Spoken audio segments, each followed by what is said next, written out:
Well, you guys voted on both Instagram and my website for the poll asking which animation you guys would like to see next, and it's the Battle of Kursk, which I'm really excited about. This will be a lot of fun and quite the challenge to animate.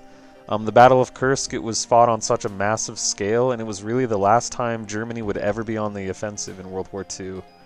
In this battle, the Russians knew that they had inferior tanks in training against the German panzer divisions, but they knew that they had the numbers, so they just threw tanks at the panzers because every Russian tank destroyed could be replaced, and every German tank lost was really lost for good because Germany just couldn't really keep up. They didn't have the infrastructure to keep up with the Allies. So get ready to see a ton of T-34s, KV-1s and 2s being destroyed along with a bunch of panzers. So also on another Instagram poll, I asked which side you wanted to see the film portray, and you guys all voted for the German side of the battle. So for the past couple of days I've been writing up a script. I still have a little while until I finish the script, and the film will be following the crew members of a brand new German Tiger tank. It starts with them as they're on their way to Kursk. They see all the death and destruction along the way. So this Tiger tank will be part of a platoon of 4 other Tiger tanks supporting the 4th Panzer Army under Hermann Hoth, and they're going to be piercing the south part of the salient, so just south of Kursk is their objective. And they're going to end up figuring out the hard way that the Russians won't give up Kursk easily, especially after they've battled their way through several lines of defenses and inflicting heavy losses on Soviet tanks, but the Soviet tanks seem to never stop coming. And they just continue fighting until the order comes from Hitler himself to call off Operation Citadel.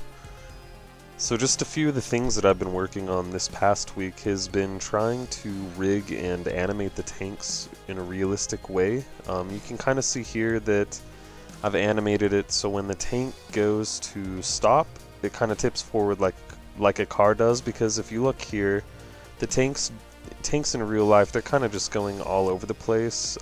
They go up and down just depending on the terrain. If it was flat terrain, it'd still go up and down just slightly while it was driving. And if you didn't have that motion going up and down, it would just look kind of weird and bland, really. So I went through and made a rig to where the tank itself is a rig, and then the tank body is a sub-rig. So the tank body includes the body of the tank and the turret, but it doesn't include the tracks or the gears for the tracks.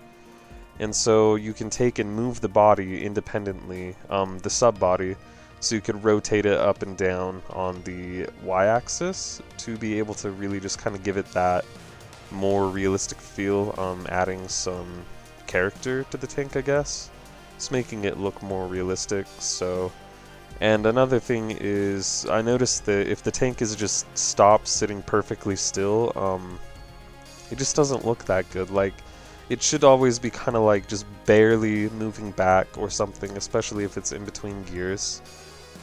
And when it shoots its gun, the tank is going to shift a little bit, and where this is kind of a cartoony style of animation, I just had it shift the whole tank back a little bit, angle up, and then move the tank back as well. So I would move the main body of the tank back slightly so that the tracks rotated back, and then I would also lift up the sub-body of the tank to just really emphasize the shot, how powerful it is.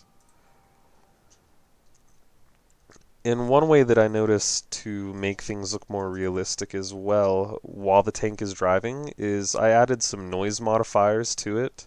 So as it's driving, it'll go up and down, bouncing like that video we saw of the real tank earlier, and also slightly bouncing side to side, because if it's going on uneven terrain, the left and the right track aren't always going to be level with each other. They're going to kind of be going up and down. So I added a modifier on the x-axis that would compensate and just kind of make it shake a little bit as it's driving, like a real tank would. And I was really happy with the results. It turned out really well, I think, for just kind of throwing it together in the first week that I've been learning how to do this. I've been really emphasizing on trying to learn how to make the tanks and all the Legos look as realistic as possible, because I don't want anything that looks like not that great. If I'm gonna be spending so much time animating this, I might as well just try and give it the Lego movie feel. That's the kind of quality I'm shooting for on the Lego bricks, on the lighting and everything. So I'm working on a list of about 25 different models.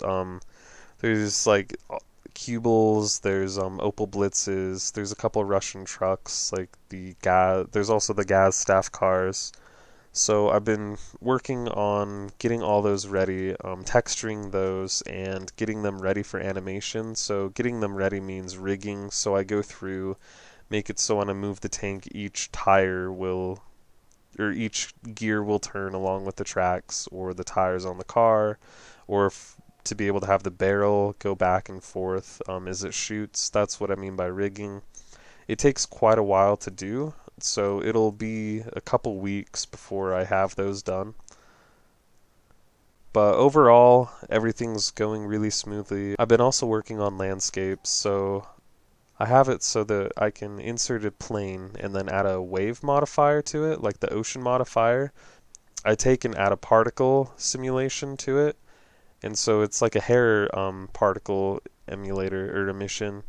And so I can take and parent that to the object of a plant, and now I can just have plants kind of spawn up and increase or decrease the number of plants on that plane to make it more populated and more interesting to look at. And then I just give it the Lego shader like the other Lego bricks, and it turned out really well how that looked at the end. Anyways, you guys, thanks for watching this video. I hope it's kind of making sense what I'm doing. If not, just tell me if you want me to go more into depth in the next videos on how I'm doing this all.